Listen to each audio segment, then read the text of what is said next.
তুমি ওই পারে আমি এই পারে, মাঝখানে একটা তার কাটার বেড়া, রাগ করলা না। এই যে মোবাইলের মধ্যে যে মেসেজ করি, কয়া যে কত টাকা পয়সা নিয়ে তোমার কাছ থেকে খাই, রাগ করলা না। আমার যে আগে হচ্ছে ধানে হাঙ্গা হয়েছিল, ওই জিনিসটা আজকে শুনলা, রাগ করলা না।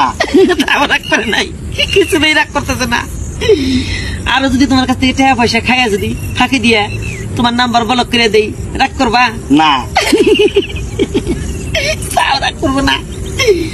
তুমি তো নিজে নিজেই বুঝতেছ যত টাকা পয়সা খাই, কিন্তু তার কাটার বেড়া হইয়া তোমার বগলে কোনোদিনও যাবার পারবো না, রাগ করলা না। তাও রাগ করে নাই। আমার যে 3 জন পোলাপান আছে, এই কথা শুনলা, রাগ করলা না। আমি যে তোমারে কইতাম যে আমার বিয়ে ঠিক কিচ্ছু হয় না, আমি একটা অবিয়াত 18 বছরের ছেড়ি, এই কথা আজকে দেখবার পারলা, শুনবার পারলা যে আমি একটা 8 বয়সের বুড়ি, রাগ করলা না। তাও রাগ করে নাই। আরো যদি 1-1.5 লাখ টাকা তোমার কাছ থেকে ঠকায় আমাকে খাইয়া যদি তোমার নাম্বার ব্লক করে দিয়ে, রাগ করবা না। তাও রাগ করবো না, থাকো তাহলে। হ্যাঁ, যাও। রাগ করবো না, রাগ করবো না। সালা 3 বলা মা মায়েরা কত টাকা পয়সা আমার লুটে গেল।